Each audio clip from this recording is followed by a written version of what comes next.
শুভ সকাল বন্ধুরা, সবাই কেমন আছো? আশা করি ভালো আছো, সুস্থ আছো, আর আমিও ভালো আছি। তো দেখো, সকালবেলা ঘুম থেকে উঠে এটা আমার রোজকার অভ্যেস। সকালবেলা ঘুম থেকে উঠে একটু যদি বসে না থাকি তাহলে আমি কোনো কাজই করতে পারি না। তো সকালে একটু বসে থেকে তারপরে দরজাটা খুলে দিলাম, খুলে দিয়ে এবার আমি ঝাড় দিয়ে নেব।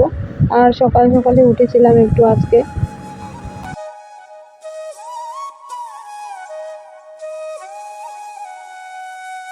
এদিকে আমার সাথে কিন্তু অনু ঘুম থেকে উঠে গেছে, আর তনু এখনো ঘুমাচ্ছে, আর ভাইও ঘুমাচ্ছে। তো আমি এদিকে কাজগুলো তাড়াতাড়ি ওই জন্য সেরে নিচ্ছি। আর জানো, উঠোনের মধ্যে না ঘাস হয়ে গেছে। কেবলমাত্র 6টা দিন বাড়িতে ছিলাম না, তো সেই জন্য কত ঘাস হয়েছে। তো সেগুলোই আমি মানে ঝাড় দেওয়ার সময় তুলে তুলে দিচ্ছিলাম।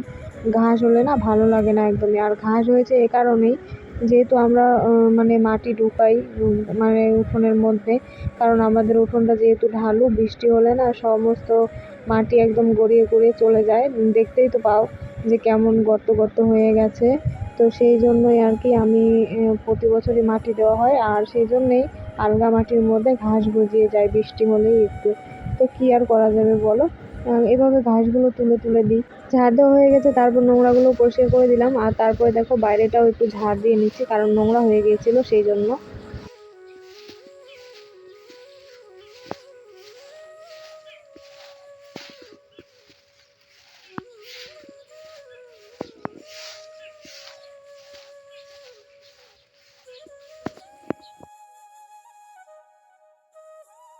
বাইরেটা ঝাড় দিয়ে ওখানে নোংরাগুলো ফেলে দিয়েছি, আর তারপরে চলে আসলাম বাড়িতে এই যে এইগুলো লেপে দেওয়ার জন্য।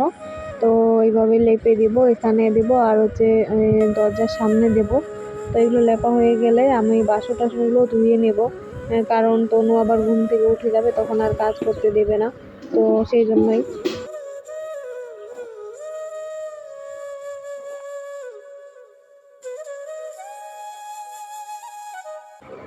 যেগুলো খাওয়ার বাসন ছিল সেগুলো তো আগে মাজা হয়ে গেছে। আর এগুলো হচ্ছে হাঁড়ি, মানে ভাতের হাঁড়ি, জলের গামলা, আর যেই গামলার মধ্যে জল রাখি আমি সবজি ধোয়া টোয়া জল, সেগুলোই আর কি।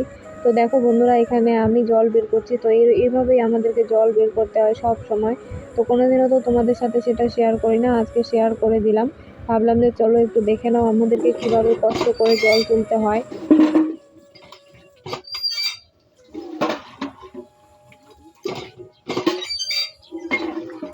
প্রতিদিন কিন্তু রান্না করা জল আমি এভাবে নিয়ে যাই। তো রান্না করা জল নিয়ে গিয়ে তারপরে আমি 2 বোতল জলও তুলে রাখবো খাওয়ার জন্য।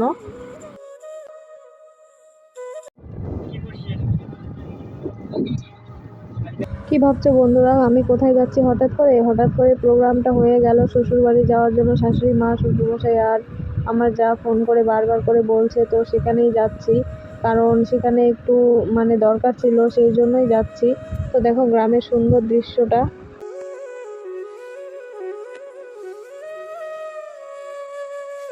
তারপরে দেখো এখানে আমি শ্বশুরবাড়িতে চলে এসেছি। আর শ্বশুরবাড়ির এখানে না বাংলাদেশ থেকে লোক এসেছিল। মানে আমার শাশুড়ি মারা যেহেতু বাংলাদেশে, তো বাংলাদেশ থেকে আমার শাশুড়ি মায়ের ভাইয়ের 2 ছেলে এসেছিল। তো তারা এখন বাড়ি যাচ্ছে, তো সেই জন্য শাশুড়ি মা অনেক কান্নাকাটি করছিল। দেখো তারপর আমরা বাসে তুলে দিতে এসেছি রাস্তায়।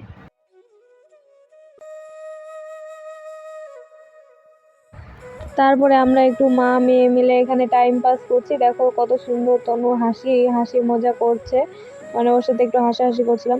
তো বন্ধুরা, কেউ কিছু মনে করো না, কারণ আমি দেখতে পাচ্ছ আমি এত ঘন ঘন কুটুম বাড়িতে আসছি। আর আমি আজকে ভাইকেও নিয়ে এসেছি আমার সাথে। আর এসেছি একটু দরকার আছে, সেই জন্য এসেছি, না হলে আসতাম না। তো কি করব বলো, একাই মানুষ, তো সেই জন্য সবাই মিলেই চলে এসেছি। আর বাড়িতেও থাকতে ইচ্ছা করছে না একা একাই। আর তারপরে এই যে অনু এখানে এসে তো খুবই খুশি। তারপরে এদিকে দেখো, এটাই ছিল কিন্তু আমার শ্বশুর মানে আমার ঘর। এই ঘরেই আমি থেকেছিলাম। তো এই ঘরটা দেখো কেমন হয়ে আছে এখন। আমার শাশুড়ি মার বয়স হয়ে গেছে, গোছাতে পারে না, আর সমস্ত জিনিস এখানেই রেখেছে সেই জন্য। তো চলো বন্ধুরা, আজকের ভিডিওটি ছিল এই পর্যন্ত। দেখা হচ্ছে একটি নতুন ভিডিওতে। টাটা।